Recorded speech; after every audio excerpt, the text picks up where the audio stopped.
Welcome to the Thunder and Lightning Show. Today, got my Magic Church militant glasses back, and I can I wear see mine all the who's. time. This is I, like the I can movie see They them. Live. I see the aliens. This is why I'm immune to conspiracies. I see right through them with my special church militant glasses. Yeah, and I don't know. It looks a lot different out there Yeah. whenever you're wearing church militant glasses. I can't trust any priest unless they're approved by Church Militant, which is very cool. So, and traditionalists, beware. Wait a minute, they have Father Laford, who's son of a contest, and he's on board the church militant game plan. So there are some traditionalists that are on the church militant cruises. It's a scary world out there. Yeah. Speaking of SSPX, Oh yeah. so Ryan, today we want to talk about Father Karl Pulvermacher. Is that his name? Yes. Yes. This is Okay, and episode 2, yeah, we had episode one, Revenge and of I the believe Sith. I linked it in the description below, and so you can take a look at that if you want to see that. And to summarize, basically, he joined Franciscan monastery, and you were showing us photos of that, and it looked, and you told us some statistics, how many Franciscans were in the monastery, and all of that.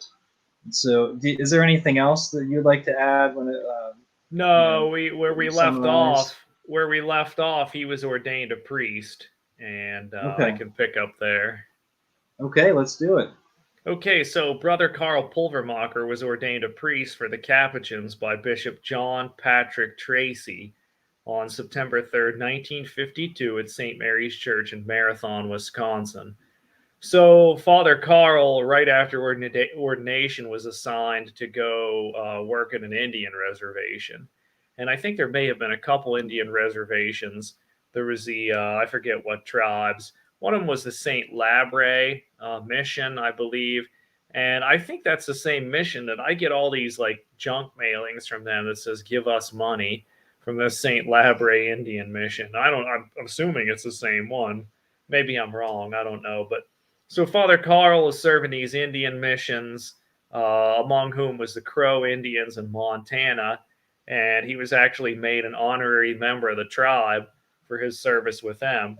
Now, at one of these missions where they had a school and some nuns and some other buildings there, some outbuildings, he was there. I don't know if he was, and there were some other Franciscans there.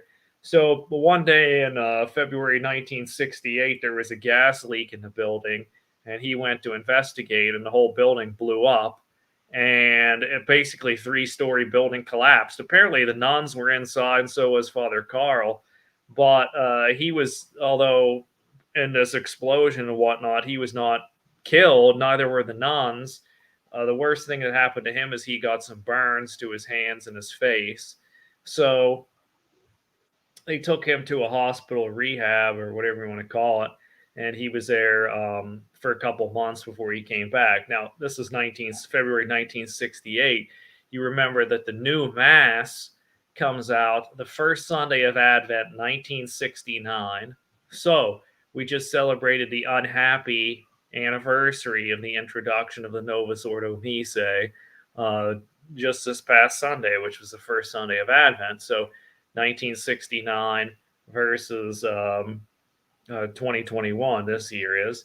So anyway, so he gets out of the rehab with the burns and he goes back to the mission. Now, of course, from 1965, actually from 19 basically from the year 1953 or maybe even earlier 1945 until the year 1970, the Catholic liturgy was in a constant state of flux. Every year, there was some new rule change. The first thing was you had the introduction of the Pius XII Psalter in the mid 40s, and then really nothing changed until 1955, and they changed the Holy Week in the calendar and rubrics of the Mass, and then it was just chaos until 1970.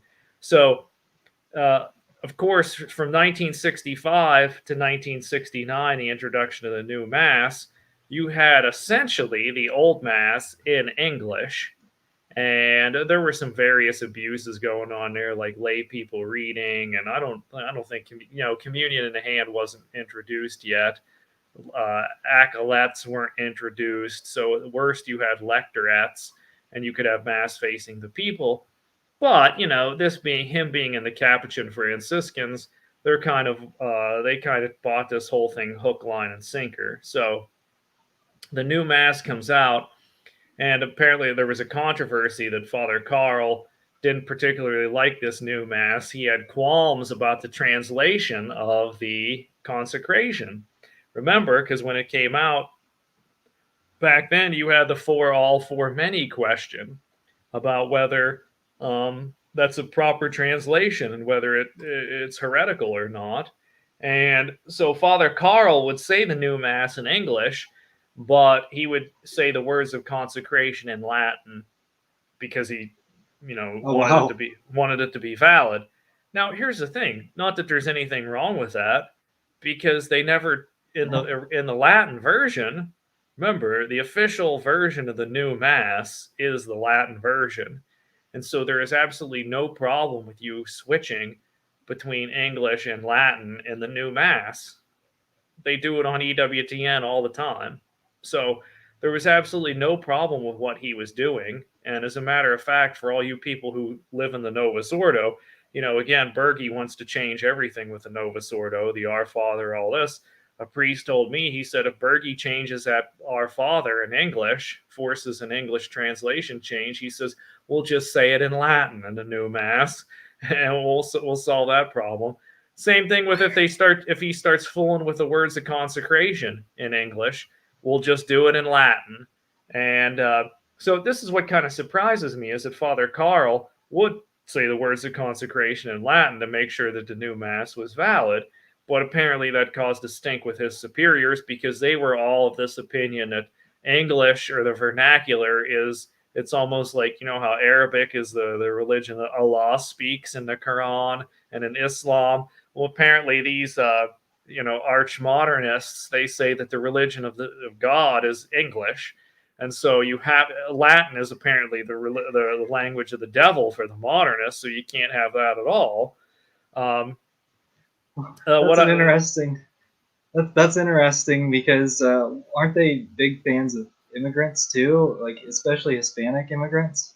Mm-hmm. Yeah, the libs are. So then, so God doesn't speak Spanish? That's not the language of God? Well, see, they have a different God. So there's multiple gods, and that's why we need ecumenism. There's a Spanish God, an English God, and all this, but there certainly is no Latin God, and if there is, he's the devil, according to the liberal modernists. Well, that explains a lot. Mm-hmm. That's why Berge wants to get rid of the old Latin Mass, see? So Father Carl, on weekdays, he would say Mass on weekdays in the old rite in Latin, of course. That took care of that problem. So this is just talking about his situation when he's out there saying Sunday Masses for people at parishes and whatnot. Now, his superiors finally had enough of this, because, again, it's the 70s. And they said, look, pal, you need to get with the program and say this new Mass in English completely as it's designed by the modernists, or get out. Stop doing parish work. So he says, okay, I'm not going to say your new Mass in English. I resign. And so they transferred him to St. Anthony's Retreat Center in Marathon, Wisconsin. Now, I went and looked up, does this place still exist, St. Anthony's Retreat Center in Marathon, Wisconsin? It actually does show up in Google Maps, but what you get is like a corner in town, which is all just rubble. So apparently they just, whatever was there, they tore down, and there's nothing there. And it kind of looks like a depressed town anyway, Marathon, Wisconsin. So Father Carl's figuring out, what do I do with my life? They won't send me to a parish. So he gets word, apparently, that he can go to Australia. There's Capuchins there. And the reputation of the Australian Catholic Church is it's all rad-trad. So he thinks, okay, if I go there, there'll be a lot more traditionalists. They're not going to persecute me for saying the old Mass or even the new Mass in Latin.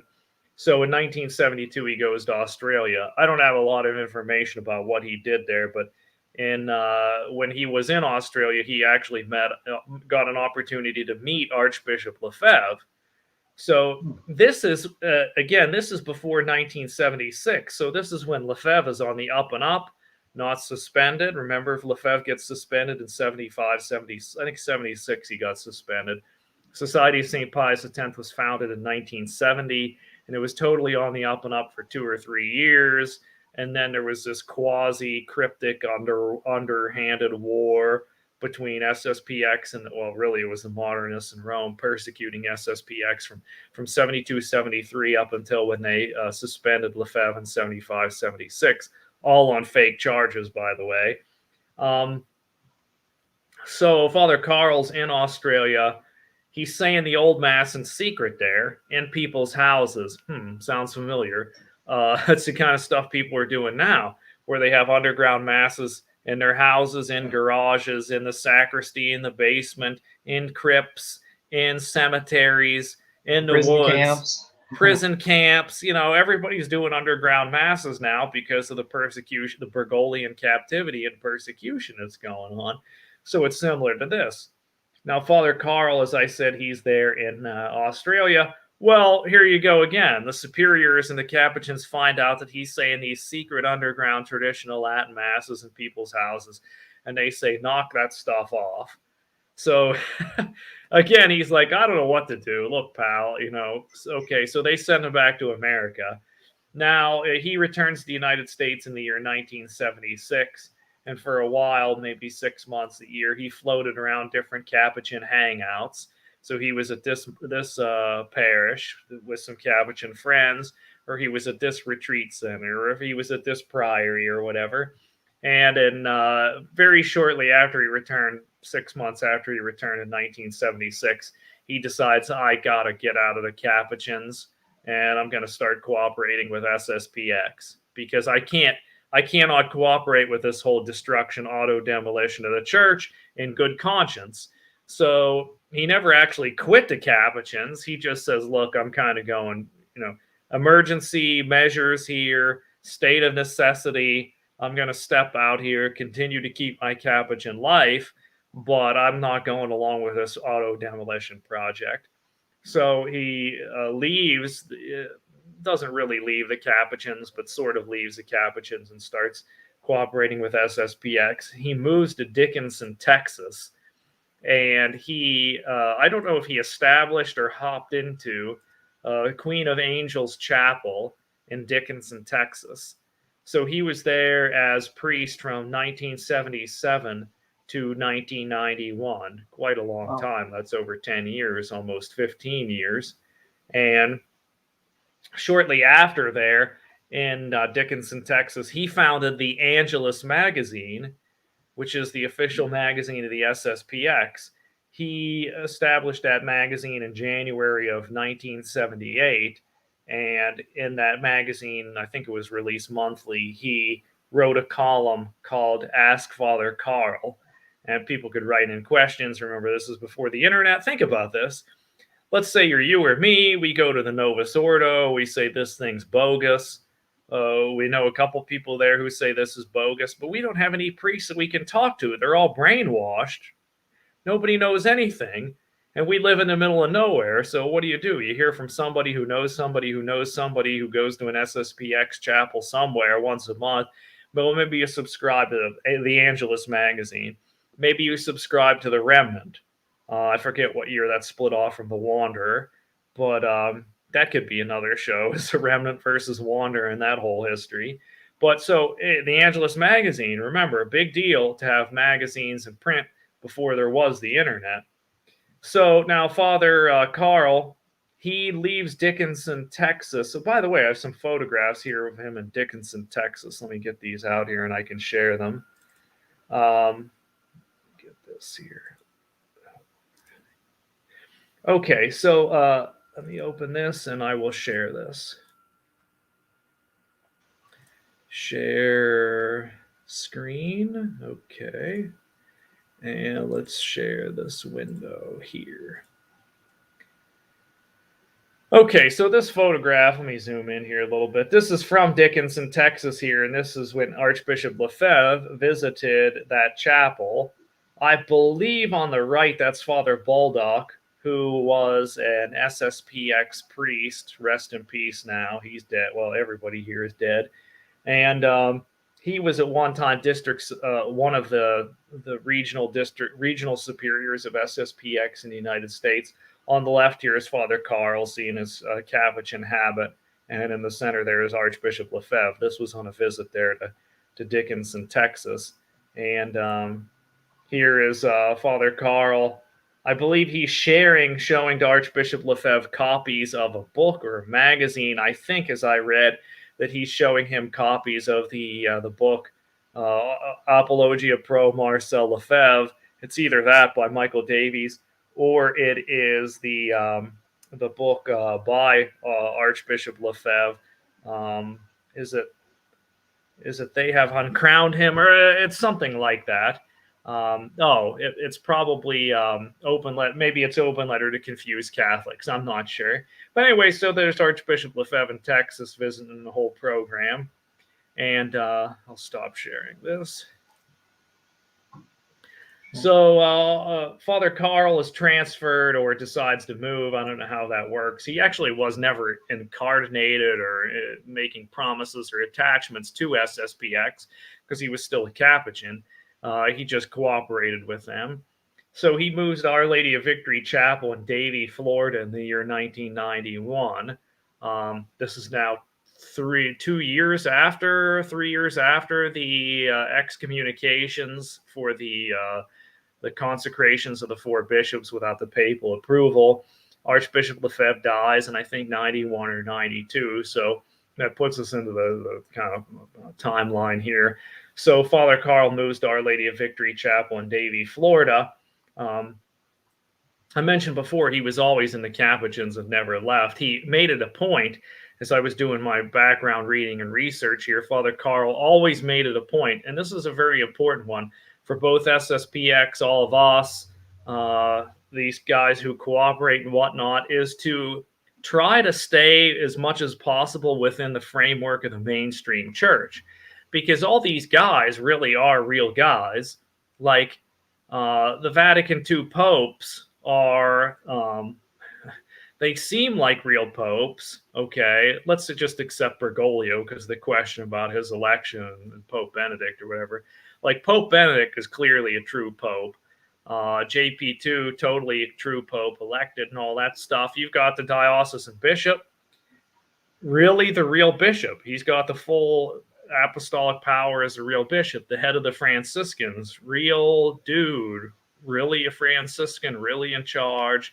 The head of the Benedictine monastery, archabbey, all that stuff. Okay, so Father Carl made it a point to always stay in contact with the provincials of the Capuchins, and he recognized and acknowledged that he was still a Capuchin, but just he was in a resistance mode because his conscience would not allow him to go along with this destruction and auto-demolition.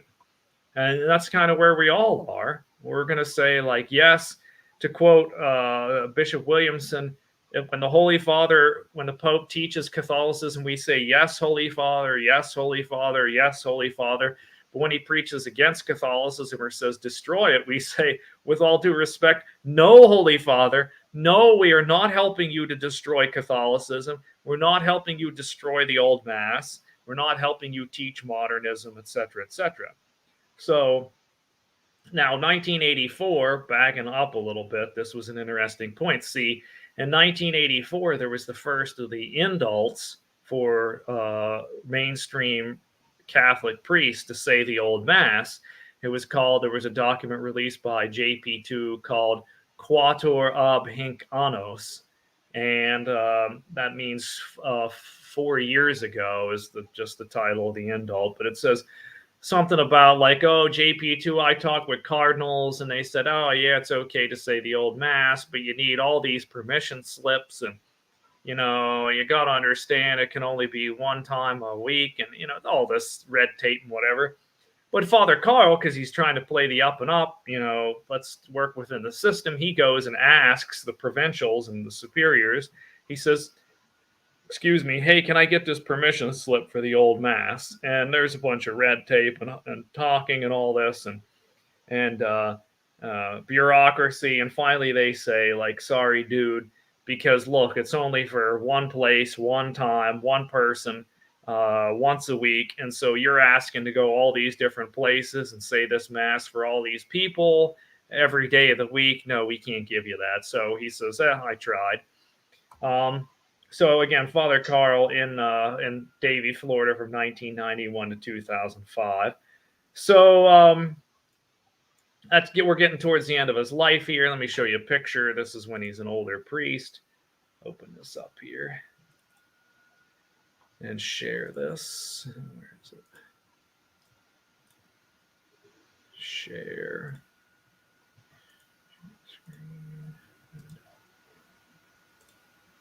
Okay, there's that. Yeah. Okay, so this is Father Carl in his older years here, and this is probably Florida. Maybe it's Texas, I'm not sure. And he goes back to Texas. Let me find this photo here. Is one last. Here he is. This is towards the end of his life. This priest here is an SSPX priest.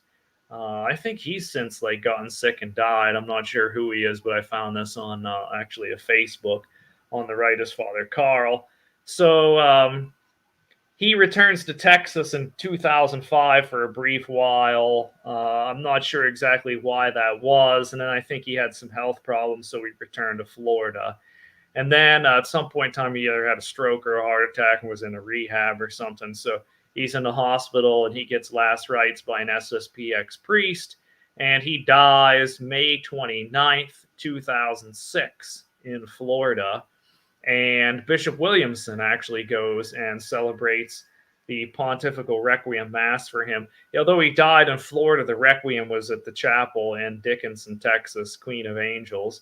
And so Bishop Williamson celebrates a Pontifical Requiem Mass there in Dickinson, Texas.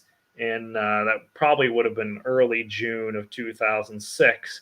An interesting quote, and I'll close this about Father Carl, is he learned from Williamson. This is a quote from Father Carl. He says, when the bishops as a whole exonerated the Jews for the death of Christ, they themselves took on the blindness of the Jews. And so we do truly see that today, that the bishops have a veil over their eyes. They can't see Catholicism. They can't see Christ anymore. They're deceived by this spirit of the world, and we're living in it from top to bottom.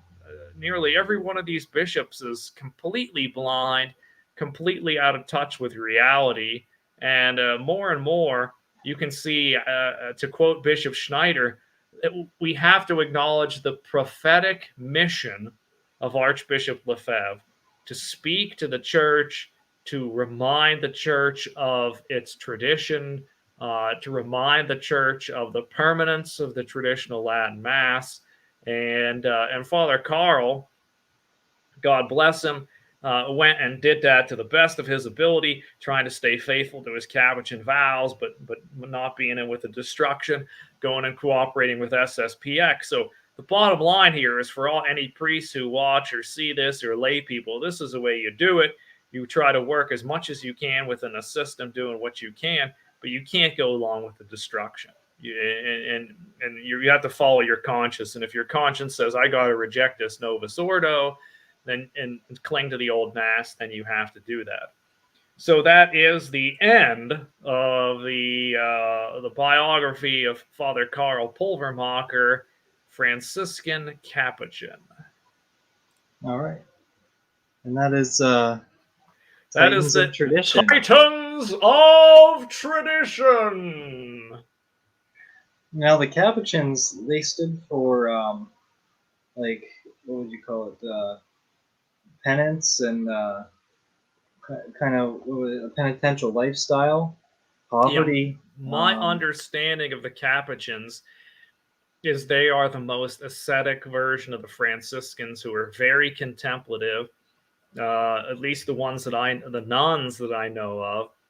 There's some Capuchin nuns, and they, in their constitutions, they have to do 2 holy hours every day, And I know before Vatican II, the Franciscans in general were very big on the liturgy.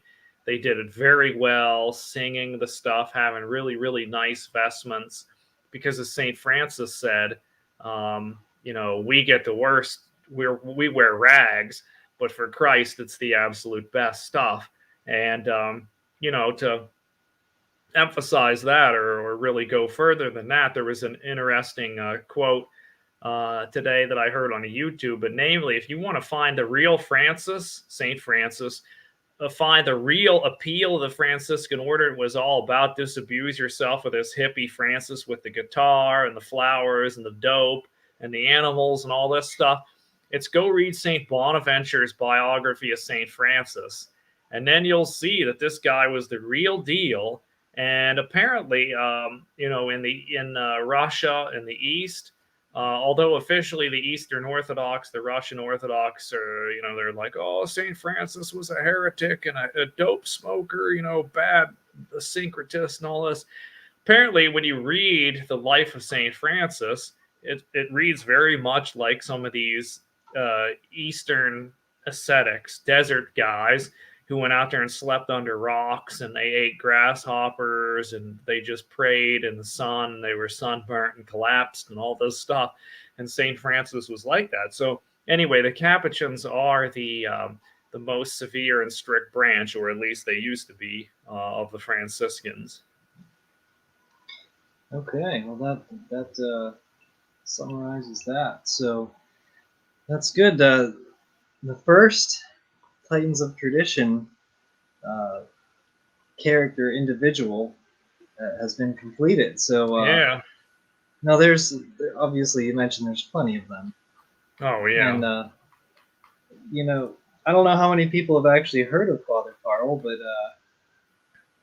probably not too many. And unless you're into the Titans of Tradition, but that's what this series hopes to do, is to put a name to the face of the name. There's another guy. I just got an email from Angelus Press this week, and they produced a book about a Canadian priest who resisted when the new Mass was introduced. And I think he got kicked out of everything. I think he was actually homeless for a while, but he just traveled around and said the old Mass for various people in the resistance.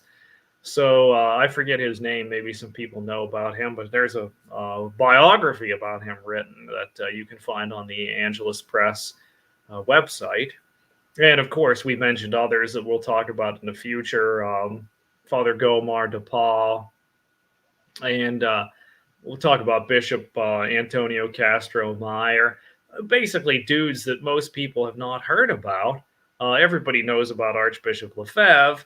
And so no need to talk about him. You can go read the book written by Bishop Tissier or go watch an SSPX podcast. But some of these guys, especially just ordinary priests, these guys have been dead for a while and nobody's talking about them. But, that's sort of where we are again.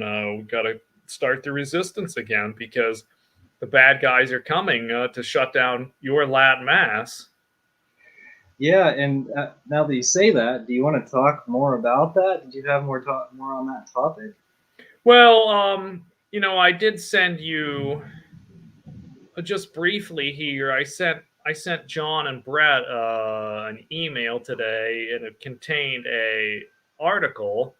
Maybe it was an interview from Angelus magazine. An interview with Bishop Fillet, and it was from the year 2004. And I started to read this thing, and I said, boy, this reads like it could have been written absolutely yesterday. They talk about dialogue with Rome, two-facedness. Rome's trying to stamp out these Ecclesia Dei orders and get them to celebrate the new Mass. There's going to be a trick with Campos that they're getting more and more to get these Campos priests to say and attend the new Mass, celebrate the new Mass, etc. Threats that they're going to excommunicate SSPX, but at that time, remember, that was before SSPX was even unexcommunicated, and so they said we're actually in a good place to be excommunicated because they can't threaten us with anything. This is the angle Taylor Marshall, and I think, John, you've said this, is that some people on the Chicken Little side think that Rome's going to push all trads towards SSPX, and then they're going to give him an excommunication. Well, if you read this article, this interview with Bishop Fillet, he says, wait, you're actually in a good place when you're excommunicated because Rome's all out of sticks and all they have is carrots.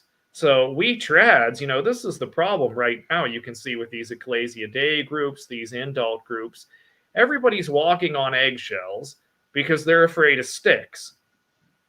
Rome now is offering no carrots. It's just sticks now, and the diocesan bishop sticks. So he's taking away masses in certain locations. They're taking away sacraments. They're taking away masses on holy days. They're telling priests, this restriction on Latin Mass, X, Y, and Z. Fraternity of St. Peter, there's the stick about you're going to have to celebrate the new Mass once in a while, or concelebrate or whatever. So all these sticks, and there's no carrots. But see, with SSPX, there's like no sticks that you can give them. I mean, there's going to be the threat, well, we'll excommunicate you. But again, SSPX has said, been there, done that, got the t-shirt. We've been excommunicated and we did just fine. And if you do it again, we'll be even stronger. It's like to quote Darth Vader from, I think it's from Return of the Jedi or whatever, when Obi-Wan Kenobi says to Darth Vader, if you strike me down, I shall be even stronger than you can ever imagine.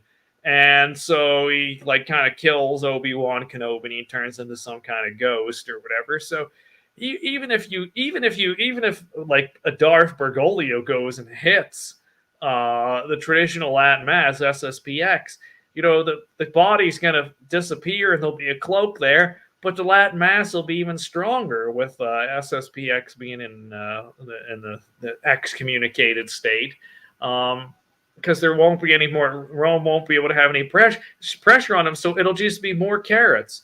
Now, again, Bergoglio and his henchmen are getting old; they're going to die. The number of people who are really interested in this fake church, corrupted church, modernist church, Vatican II church, is shrinking by the minute. In this interview with Bishop Fillet, he says, look, he's talking to us in 2004. There's no vocations in 2004 in Ireland. Okay, so from 2004 until 2021, they've had no vocations in the whole country of Ireland. No priests, no nuns, no brothers, no nothing, nobody at all. And so the whole thing is going to collapse. And I don't think the modernists have any solution to this because they can only go so far. They can't actually get women priests. Even if they try to get married priests, it's going to result in nothing because nobody's interested in being a married priest for a fake religion like the Episcopalians.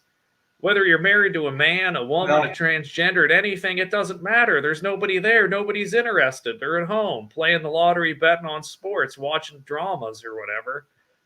Yeah, watch the Hallmark Channel. Yeah. It's time of year, right? Put up your Christmas tree now. Or hopefully you already had it put up because you take it down December 26th, it comes down, and they shut off Christmas carols on the radio, and that's it. The question is, did Parent Ryan and the Jesuits, when did they put up their Christmas tree? Was it right after Halloween? Was it the day after Thanksgiving? When was it? I was wondering about this. I think Parent Ryan would do something along the lines of a non-denominational holiday tree. So there would be some way to blend different religions in this tree because the Christmas tree is a pagan symbol. I don't know. That's what the modernists say. The modernists like that. They like pagan symbols. Well, they use it to try to insult traditionalists. However they do that. But we have a pagan symbol, and so you should respect Pachamama. Oh yes, of course. I don't know. Maybe Parent Ryan has some Pachamama ornaments hanging from his tree. Who was it? Was it Archbishop Laurie who joked about that? He said maybe he'd get Pachamamas for his office staff for Christmas or something in an interview. I'm pretty sure it was him who said that. Yeah. Where he was asked about that, and he said, I thought I'd get my staff Pachamama items. Or no, he said, I don't think he referred to it as Pachamama, but he just kind of dodged the question and made a joke. And another question is, does Parent Ryan have a Festivus poll? Does Parent Ryan celebrate Festivus? And does he get those Kwanzaa lights out? We know Parent Ryan has the Hanukkah menorah. he's definitely doing that in solidarity with his older Jewish brothers and sisters. But what about the Kwanzaa lights and the Festivus pole? Does he participate in those rituals too? Yeah, that's a good question. I don't really know much about Festivus. I've never celebrated it, and I haven't watched the episode. TV Well, you show. can probably catch it on YouTube or read about it in Yeah. somebody's written Well, a document about it.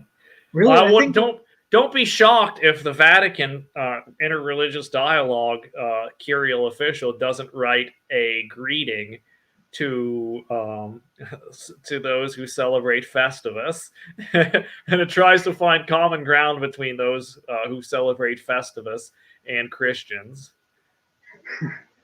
we got some viewer comments here. Does Parent Oh Ryan have a yes, pink Christmas tree? yes he I don't know. does. You know, Yeah. he's got one of those those aluminum Christmas trees that have the light with the the color wheel. Parent Ryan has one of those, but every light on the color wheel is pink. Oh, is that what is it? Fiber optic? No, not fiber optic. This is from the 60s. Oh, really? Yeah. Okay. Let's see here.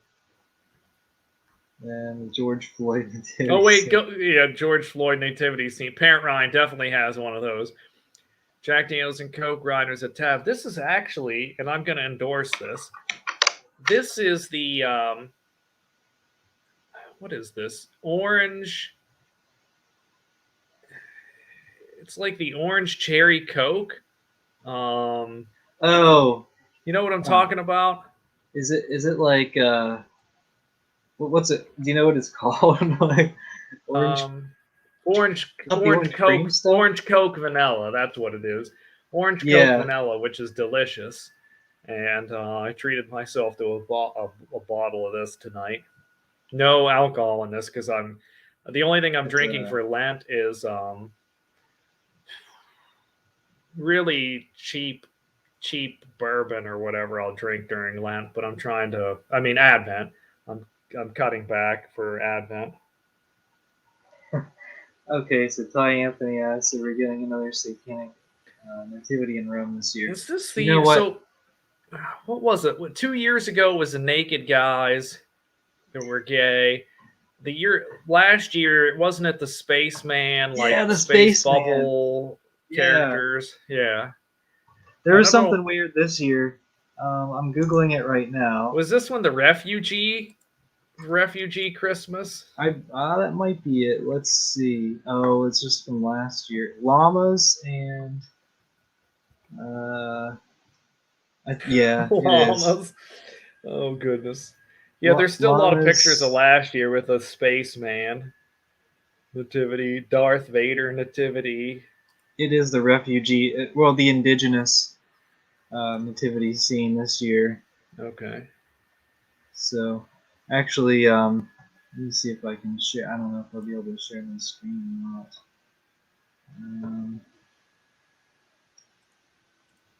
Let's see. No. Boy, that one last year was really bizarre. Yeah, with the spaceman and then so just weird. Really bizarre modern art type of stuff. Literally, there were space helmets and stuff like that. Yeah. Oh, here we go. Let me share this. Okay, so you can see.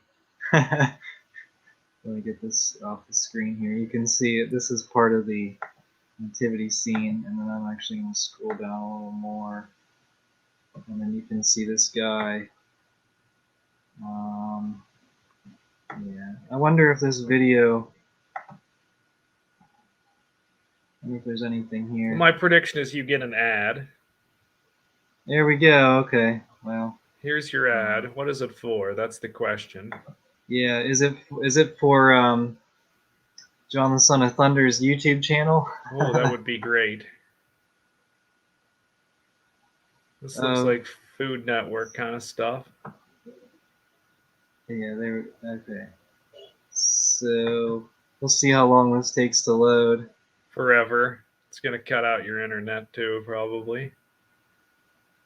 All right. Oh, this doesn't look horrible. No, they're just dressed in You know, the indigenous Is it clothing. Peruvian? Yeah, it's something South Clothes? American.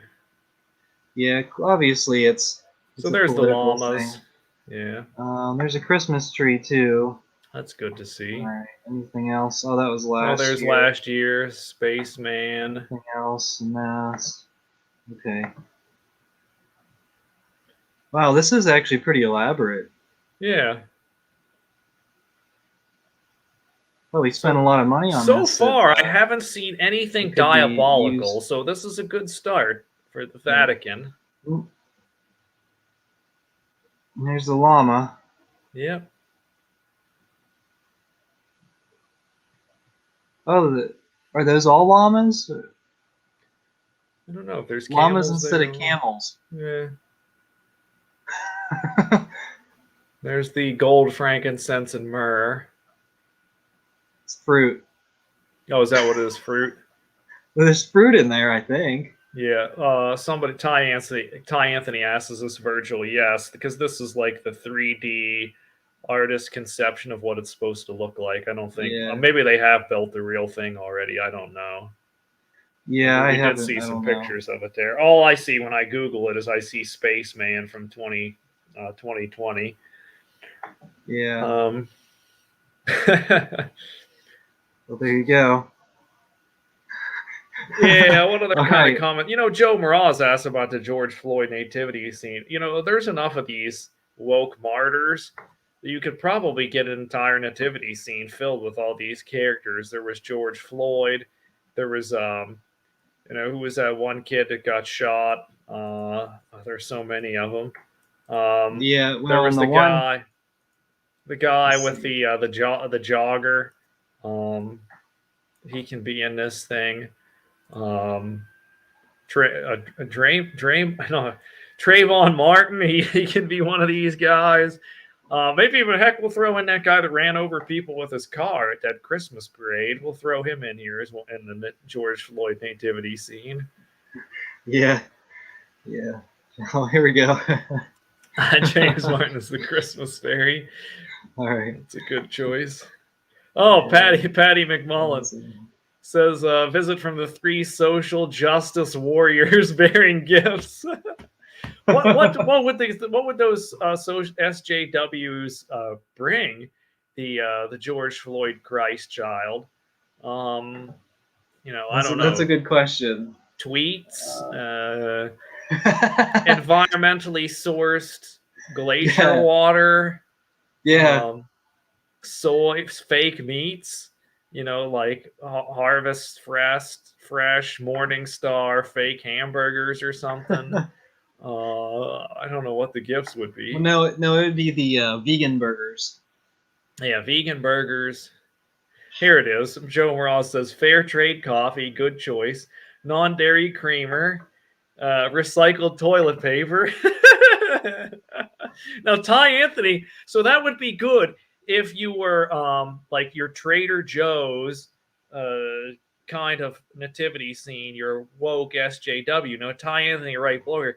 This is the Martin, Ty Anthony 745, the Trayvon Martin nativity scene, the George Floyd nativity scene. You would get the Skittles, the iced tea, and the fake 20. I think I would say Skittles, maybe scissor, and a 40 of Colt 45, maybe. Maybe some kind of handgun. I don't know, but Google is Orwellian. The next comment, he says Soylent. Yeah, Soylent would be in there with the fair trade coffee, the non-dairy creamer, the recycled toilet paper. Okay, yeah, that's good stuff.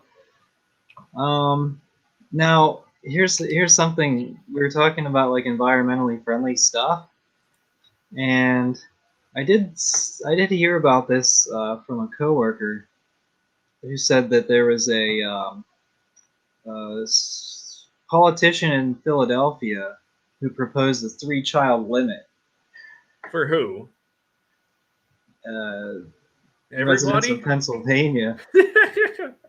A new bill that would soon be okay. So this is This is on patch.com. I don't know how I don't reliable know their what that journalism website is, but is. it says it would the new bill would limit the number of children men could father to 3.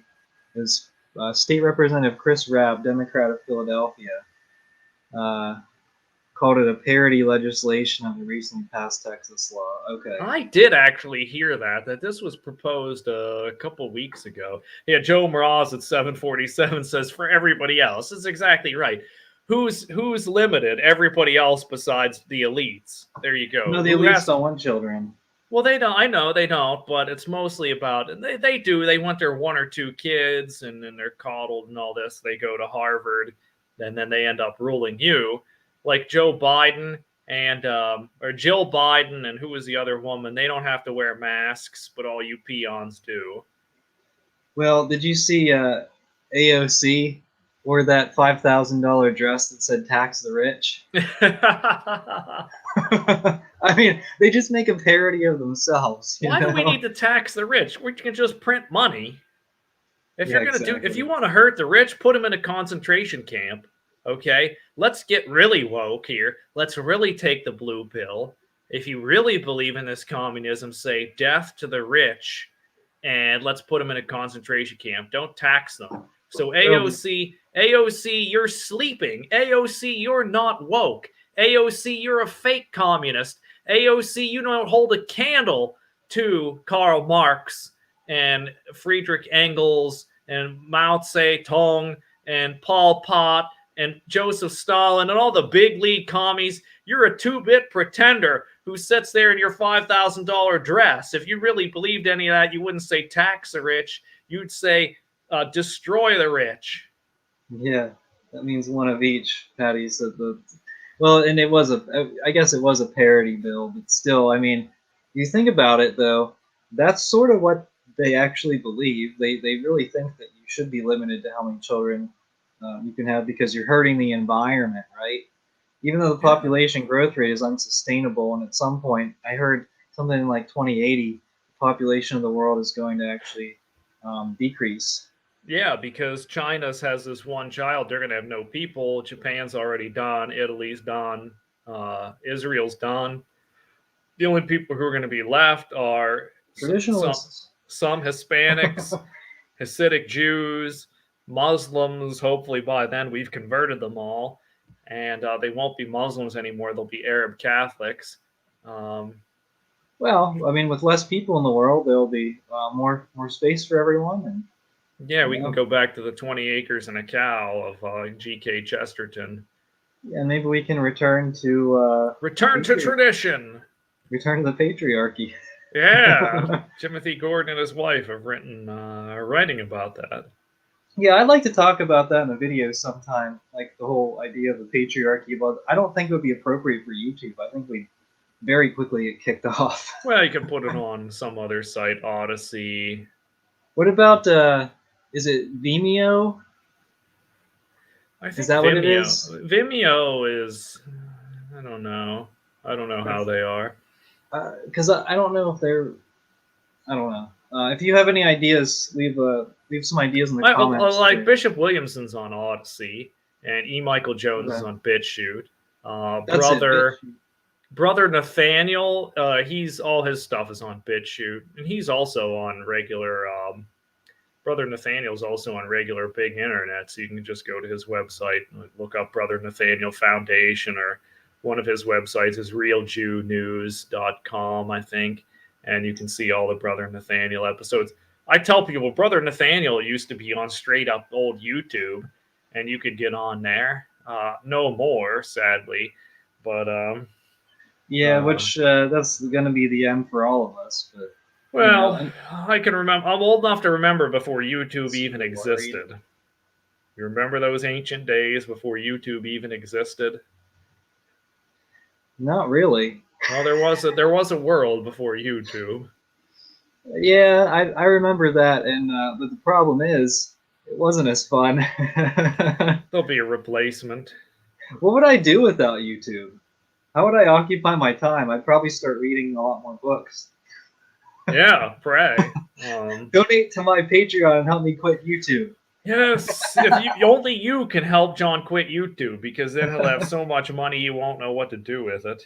Yeah, I see we have 7 people on the live stream. What are you guys going to do without this channel? I mean, you'll have to go and tune into another channel, right? Well, we'll set up our own website, like Remnant TV, Church Militant TV. We'll do that. Ty Anthony at 752 said, "Rest in peace to the dislike."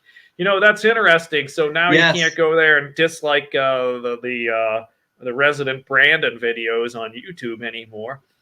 But similarly, you know, you go to all those Catholic polemics or apologetics against the Orthodox, and you won't see all the Orthobros and all their dislikes, and the Dyerites with their their dislikes.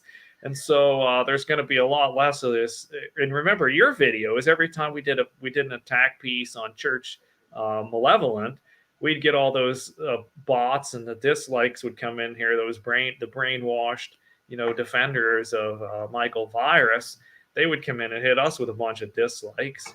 Well, it wasn't a bunch. I mean, there was more dislikes than normal, but I actually like to see that distribution so that it's sort of like an honest representation of this channel. And so if I said something completely off base, guess what?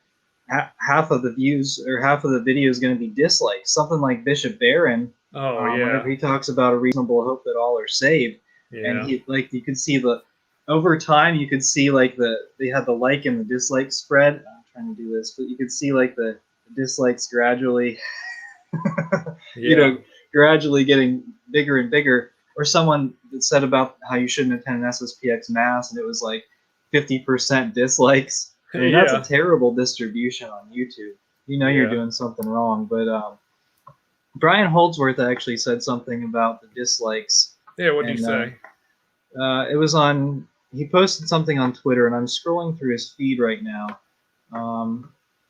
So I'm gonna see if I can share my screen and see if you guys will be able to see this. So give me 1 second here. But it was a really profound tweet. I mean, whenever you see it, you're like, oh yeah, obviously. But okay, so Brian Holdsworth on Twitter, he says, "What's wrong with this picture?" And then he has and I'm bringing up this bigger version of the picture. So this is on YouTube, and you can see it says majority of Canadians support firing of unjabbed workers, and the ratio here, like the percentage here is like 10% likes and then 90% dislikes. I mean, the ratio is so bad here. This might be why YouTube is getting rid of dislikes. Yeah, and did you see the comments? Click on that again, and you'll see the first response is somebody says that problem is solved now that they hit the dislikes, and Brian Holdsworth says, "Indeed, exactly." Yeah, I mean, it's pretty obvious, and I'm disappointed. I have to say, to me that's disappointing, but. Well, whatever. You don't need likes and dislikes to tell you, to help you, convince you that something's crazy and they're stupid. It still shows you the likes, which doesn't really tell you anything. No, it's just like, you know how eBay got rid of negative feedback. You can't give negative feedback on eBay because somebody got their feelings hurt some time ago. Oh, really? Yeah, 5 years ago or so, they got rid of negative feedback. Well, that's so weird. Usually most of the stuff I look at on eBay has no feedback. Oh, really? Yeah, because there's no star ratings. Amazon is much more. Amazon is very accurate in terms of like feedback, and I go there all the time for reviews. You're talking about product feedback and not seller feedback. Oh, they don't even have negative seller feedback anymore. No, eBay has no negative seller feedback. You can only leave positive seller feedback. Now, as far as feedback on the items, eBay has some of that, but if you want really good ratings on items, you have to go to Amazon, in my opinion. Yeah. Okay, so let's see here. I'll finally make something of myself. Yes, that's when YouTube is canceled. Google is Orwellian. When this program is canceled. Oh, when this program is canceled. Yeah, Google is Orwellian. You'll be able to learn advanced mathematics, get your PhD in like physics or philosophy, you know, trendy web. No more EVTN. No, we will. You know what we'll do? we will be so retro and red pilled and based that what John and I will do is we'll record the program and we'll put it on DVDs and we'll mail it out to you. And that way we will avoid the whole cancellation of the internet stuff. And we'll have a PO box and you can mail in comments. It'll be like you'll be like watching the DVD and you'll write a comment at 350 and you'll say like, that's all because of Brandon. And then that'll be on a piece of paper and you'll send that in. Yeah, like Patty says, yeah, it's because of Resident Brandon broke YouTube. You can't criticize Resident Brandon. Resident Brandon is the supreme leader. He's like Kim Jong-un, except Kim Jong-un, when he goes everywhere, there's some people with a notebook and they're writing stuff down. Oh, most interesting things he say. Oh, Kim Jong-un. Oh. But Brandon goes everywhere and he just stutters and shuffles and says nonsensical stuff about having hairy legs and sniffing your kids and having a fight with Corn Pop and all this stuff and blame it on Trump. There was the Milli Vanilli song, Blame It on the Rain. Joe Biden's going to lip sync, Blame It on Trump, because he's still living in the past there. Hey, let's make Christmas great again, 2021, right? Yeah. Joe Morales there at 7:54 says, sorry, I thought this was the Lucian Pulvermacher page. I don't think we're going to feature him in Titans of Tradition. You can somebody asked about Father Lucian Pulvermacher before. Yeah, he's the brother of Karl Pulvermacher, who was sort of a little cray-cray and thought that he was Pope Pius XIII. And yeah, so go look up Lucian Pulvermacher on Google, and you'll see all about that. He was pretending to be Pope. He wore a white cassock. I think he had some fake cardinals. I don't know where he lived. I don't know if he was a contemporary of Pope Michael. They could have issued mutual excommunications against each, or it could have been like Great Western Schism, that they could have called together an imperfect council and disputed with each other on who was the real Pope. Did you laugh at this comment? Yes, I did laugh at that. And that's absolutely true. Michael Lofton unites everybody in the Catholic Church into disliking him. I used to be, I don't feel dirty, but I used to be a Patreon supporter of Reason and Theology. But the guy got so crazy and full of himself, it was ridiculous that he decided that he had to carve out his own little world where he was the only right character. So he started doing hit pieces on trads, and it's like, guy, why do you exist? You offer nothing. Okay, before you were doing a nice thing, talking to Orthodox, talking to Eastern Catholics. He talked to some, weird circus acts like Mormons and whatnot, Muslims. But then that essentially just became an opportunity to bash trads, and it became this cult of personality. Unlike EVTN and the John the Son of Thunder program, there's no cult of personality here whatsoever. You're not going to. There isn't. No. But because we have EVTN has so many different identities that it's the personalities are so different and very. We're like a schizophrenic patient here. You never know who you're going to encounter on this program. Yeah, you don't know what EVTN's going to identify as, and maybe one day we can identify as modernist. We could. EVTN, if the wind blows that way and we can make money being modernist, just like Reason and Theology, believe me, we'll change in a heartbeat because we're chasing that dollar. We're going to run out there and pick that penny up off the sidewalk like you've seen the meme. And we'll rush out there and get that penny. We sniff it because that's what we do. See, I don't know. I didn't see this new Santa Inc. movie. It was racked up tens of thousands of dislikes. Well, I'm familiar with that movie. Yeah, I don't know. But I wonder if there is a setting where I can display dislikes. And actually, what I found was a lot of Catholic Answers had their SSPX video from several years ago. They turned off the comments. It's very common. Yeah, they do that. And I think it was Mother Miriam's show where she was anti-SSPX, turn off the comments. Yeah. But then I noticed that the USCCB, they kind of turn off comments on their they turned off comments on their tweets, or on the one tweet about the Synod on Synodality. I think Bishop Zubik, he posted a tweet and then the USCCB retweeted it and turned the comments off. And I'm like, it's hilarious because it's the complete opposite of synodality. Because aren't you supposed to listen to the people? Let's not listen to the people. We don't like what you're saying. Cancel. Shut up.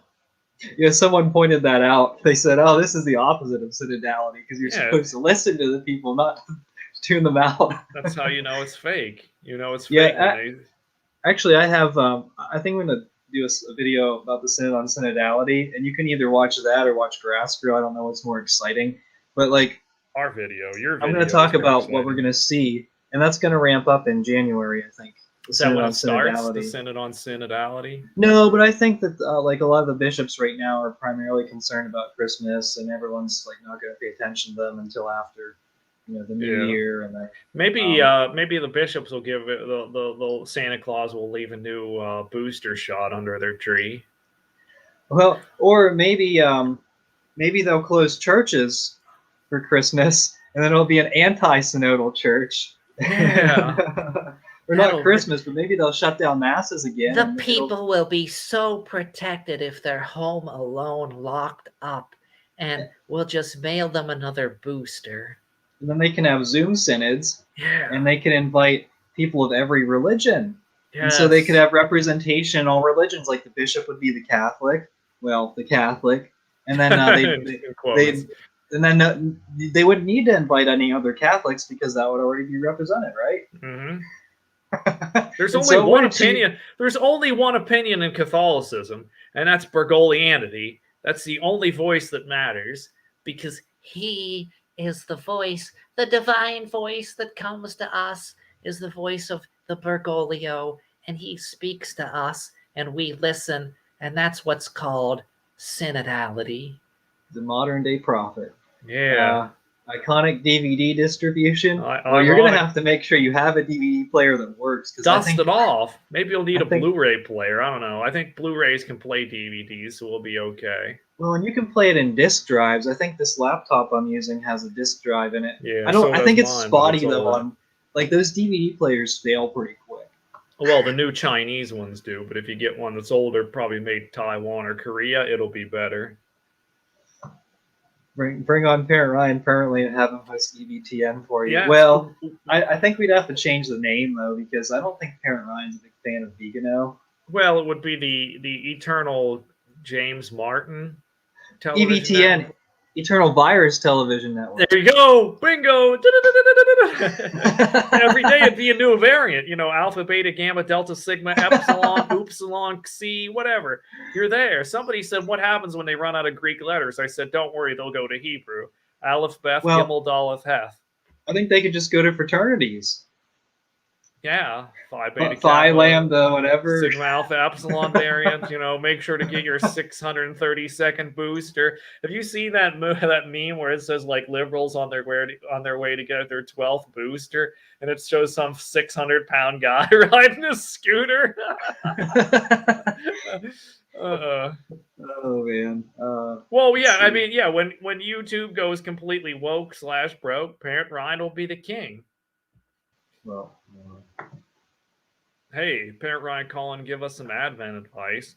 Parent Ryan would probably do that, but he doesn't celebrate Advent because it involves preparation and penance and fasting and all this stuff. Like we just talked about, he skipped. It went Halloween and all his pagan friends, then directly to Thanksgiving. I don't know if he ate a real turkey, or maybe he ate a guinea pig, or maybe he ate a fake turkey made out of tofu and soy. But then he skips right to Christmas. Well, and I think Parent Ryan has been reflecting on Advent a little bit. Check out the Twitter, Parent Ryan Twitter. The best. And, Parent Ryan Twitter is the best. You have to follow. We need to get him to 1,000 followers. Yeah, well, I mean, it's pretty. It's getting close, and it's funny. More and more people are really growing to appreciate modernism because of Parent Ryan. Mm-hmm. And that's a true testament to his accompaniment and dialogue. He's the best. You read Parent Ryan, and it's like he tweets better than Bergoglio. There's nobody better than Parent Ryan. He gives you the straight facts. Well, I mean, Parent Ryan, I think, likes the Advent colors. You got purple. The And purple then, and the pink on the third Sunday, yeah. well, it's rose, right? Which either Yeah. or works. Nah, Either or same works in thing. Parent Ryan. Same thing in the Jesuits. Let's see. Yeah, well, here's the problem. You're gonna have to find a way to get that DVD player. That's what we're talking about. If you don't have a disk drive on your PC, Yeah. or maybe you could. I think eBay. those the USB CD drives. They do I think make those those, are yeah. actually like kind of tricky, and they might not work with every computer. I don't know. Well, the other thing we could do, flash drives are dirt cheap. So well, yeah, we could just send those out, and then you can it'd be video like file on Netflix. that. It'd be like Netflix. Every week you get a flash drive, you watch all our content, and then you say it'll have postage paid envelope, and then you send the thing back. That's all for the subscription. See, like remember the old days of Netflix before there was you could stream. You would get one DVD a week, or two or three, or unlimited, or whatever, and you'd just be Wow. going back and forth. So we'll do the same thing with our flash drives. Does Parent Ryan know? I I clicked on that before I even read the whole thing. Is there do you know about the gay son of Susan from the parish? Yes. Her son is married to a man civilly, and she has a grand dog. I'm sure that Susan went to. Was the wedding officiated by Resident Biden? Because you know he was the first guy to officiate a gay wedding in the United States. I don't know about that. He should have. Well, you're gonna have to ask Susan. She doesn't seem to be on Twitter a whole lot anymore. Oh, it's a shame. I think, Parent Ryan has just pushed her off. I think she might think she might get the virus from spending too much time interacting with people. She's online, focusing on the Synod on Synodality. She's doing preparation.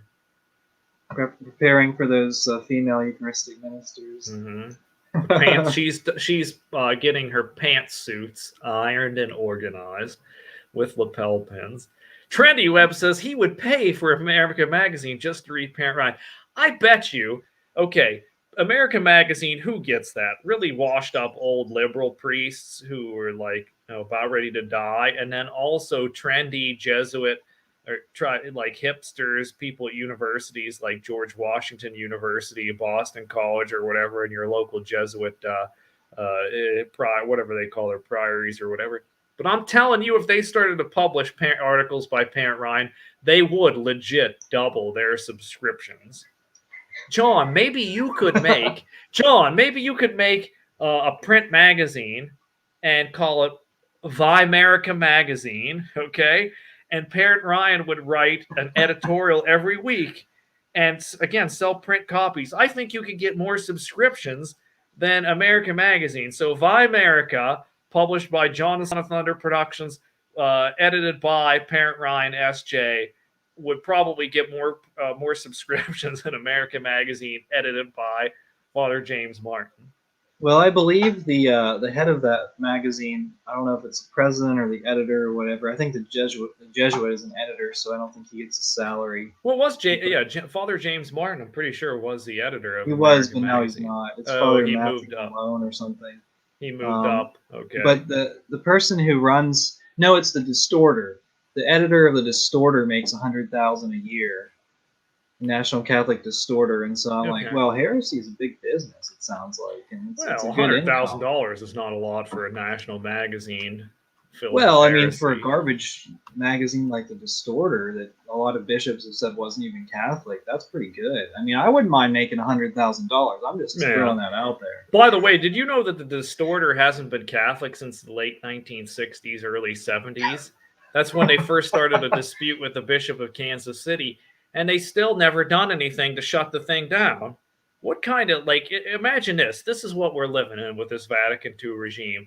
It's like the really super duper weak father, who, I've said this before, you have the teenage son who comes home and he's like smoking dope on the couch, like drinking booze and playing video games. And the dad's like, well, son, this is your 10th warning.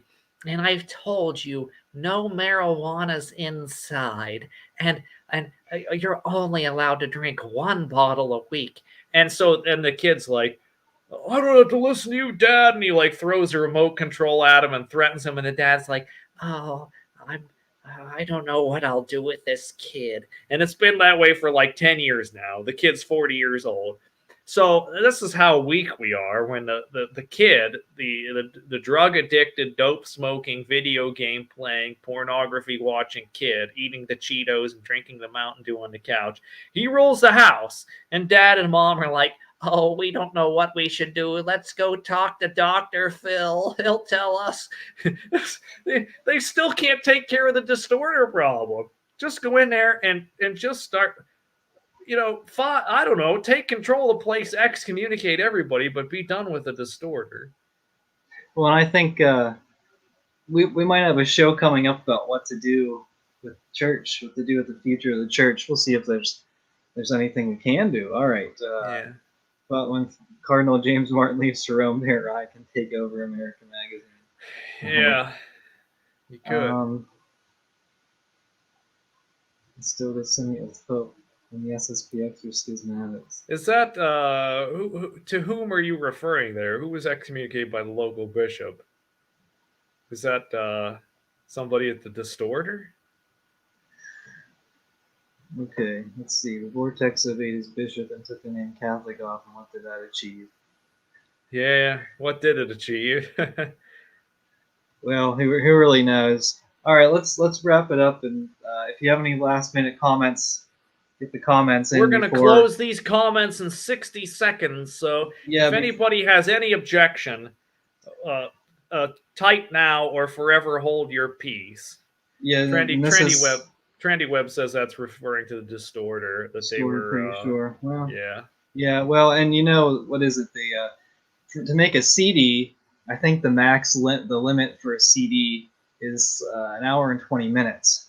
And so for our shows, we can record them on CDs and scrub them from YouTube so that there's no evidence of crimes against the modern world. Google is Orwellian with his last minute opinion. Says the South were the good guys.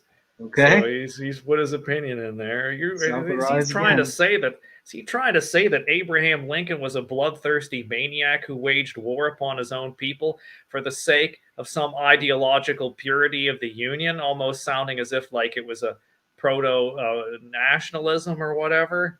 Was he a Freemason? That's a good question. I don't know if he was or not. He acted like one. Seems like a lot of the presidents are. How do you think you get to be elected? Thanks. What's that? Voluntas says, love your humor. Never stop.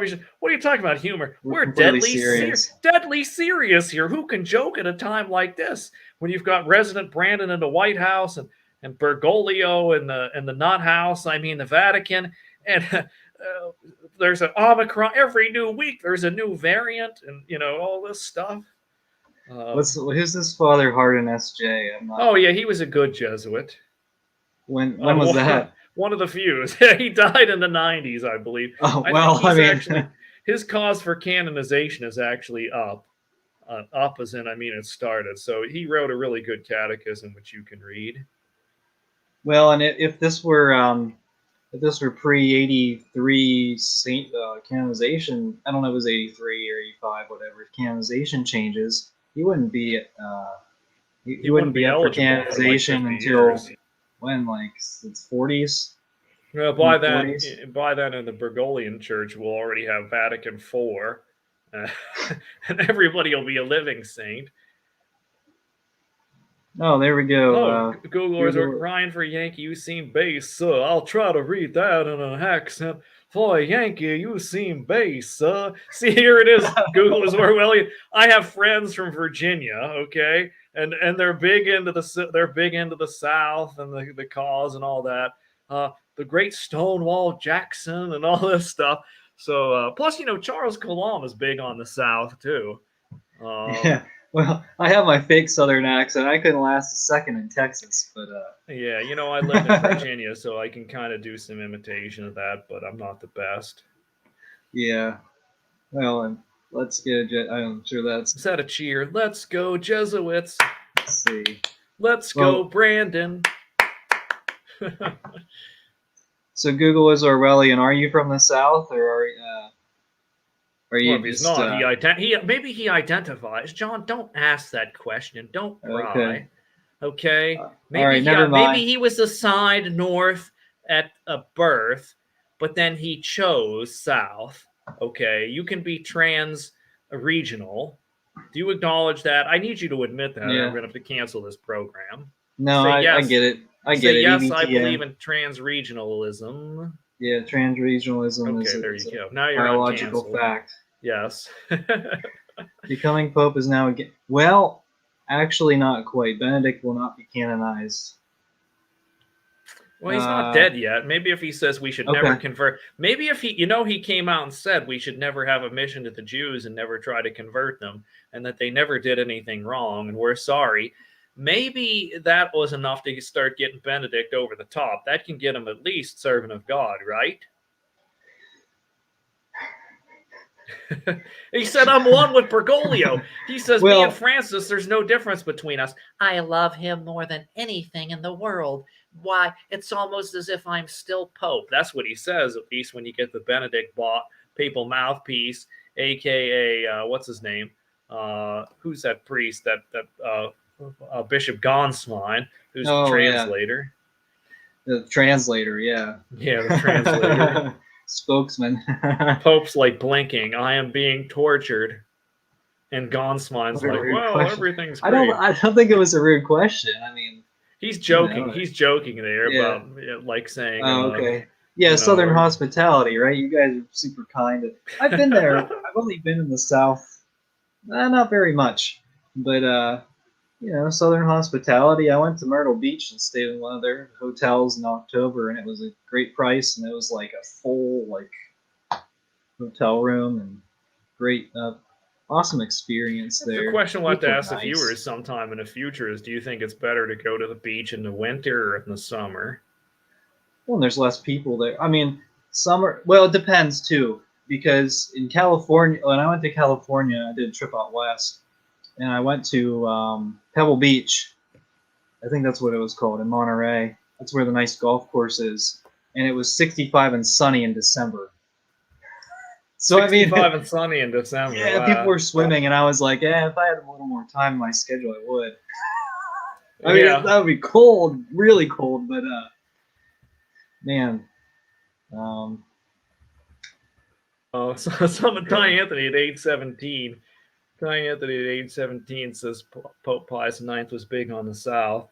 And I said, there is a resemblance here between, if you look at a picture of Pope Pius IX, and he's wearing a white suit, okay, and sometimes he wears like a white hat, and then you compare that to like the Southern gentleman, like Colonel Sanders or whatever. There's a striking resemblance. So this is our connection here: Pope Pius IX and the Southern genteel plantation owner.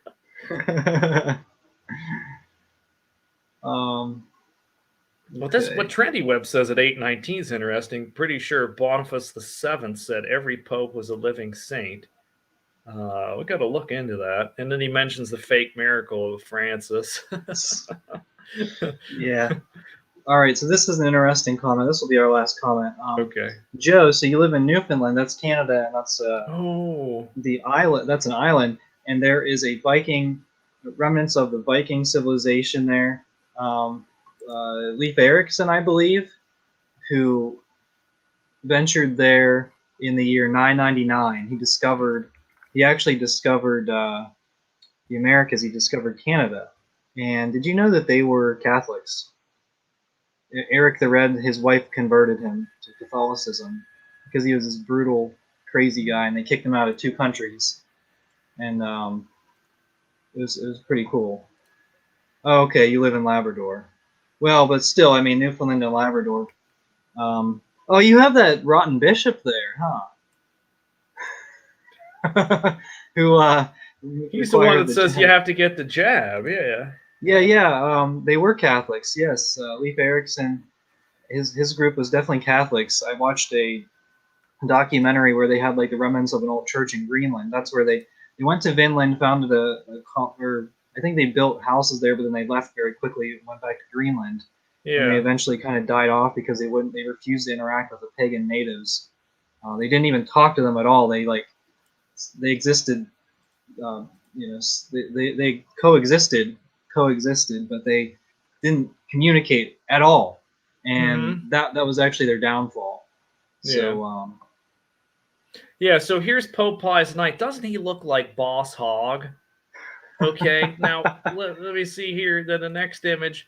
Look, so you got the Southern gentleman here, so it's no wonder that Pius IX identifies with the South because he's got the white suit on. There you go. okay,